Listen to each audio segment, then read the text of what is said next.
বিসমিল্লাহির রহমানির রহিম। আসসালামু আলাইকুম ওয়ারহমতুল্লাহি ওয়াবারাকাতুহ। আজকের বিষয় হলো তাবলিগে তারাই লাগিয়েছে দ্বন্দ্ব। মোহাম্মদ আসাদুল্লাহ ফকির।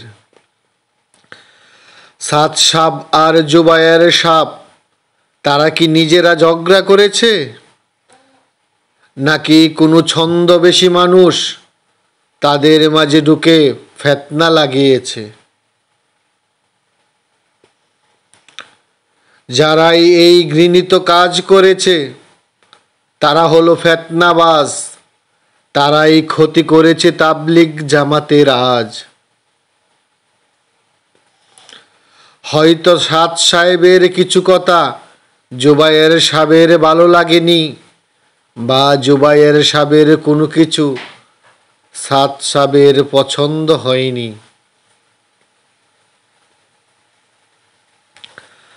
আলেমদের মাঝে থেকে যারা লুকিয়ে করেছে মুনাফিকি কাজ, তাবলিগে তারাই লাগিয়েছে দ্বন্দ্ব। তাই মুসলমানে মারামারি করে আজ।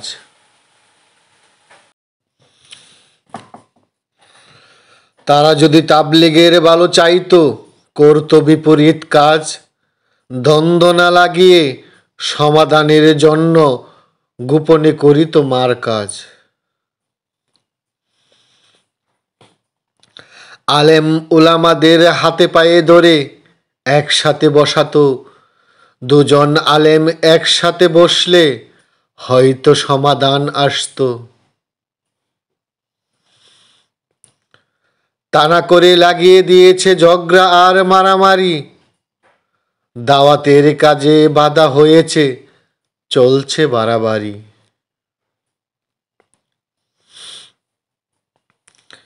কিছু অসাধু মিডিয়া আছে যারা আলেমদের মাঝে ফিতনা ছড়ায়।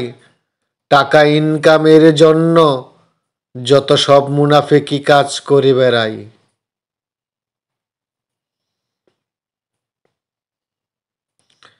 হে তাবলিগি ভাইয়েরা, বের করুন ওই মুনাফেকদের। প্রকাশ্য জনসভায় আয়োজন করা হোক বিচারের। যাদের জন্য কত ভাই হয়েছে হত্যা, ঝরেছে কত রক্ত, আসলেই এরা ইসলামের দুশমন, শয়তানের ভক্ত।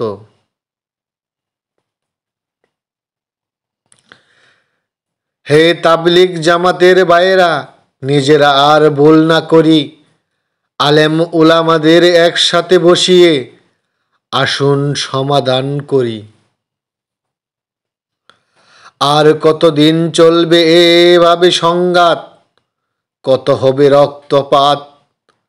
আমরা কি পারবো না মিলাতে একে অপরের সঙ্গে হাত? বেনামাজি নামাজি হয়েছে এই তাবলিগ জামাত গিয়ে। সেই তাবলিগে কেন এত সংঘাত, যাচ্ছে 7 বছর পেরিয়ে।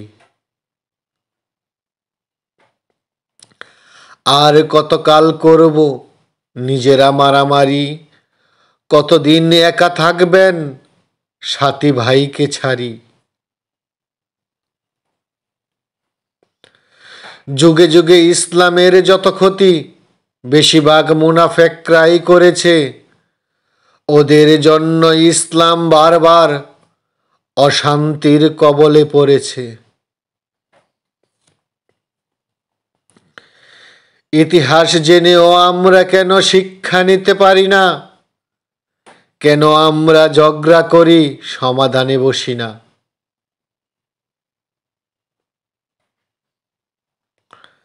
কারো দাবার গুটি হয়ে মুসলমান কেন থাকবে? আল্লাহ রাসূল সাল্লাল্লাহু আলাইহি সাল্লাম এর বিধান দিয়ে জীবন চালাবে। তাবলিগ জামাতের সাথী ভাইদের বলছি, আপনারা ভেবে দেখেছেন কারা তাবলিগ জামাতের মধ্যে এই দ্বন্দ্ব লাগিয়েছে? কোনো ব্যক্তি বা মিডিয়ার কারণে আজ আলেম উলামাদের মাঝে সংঘাত ছড়িয়েছে।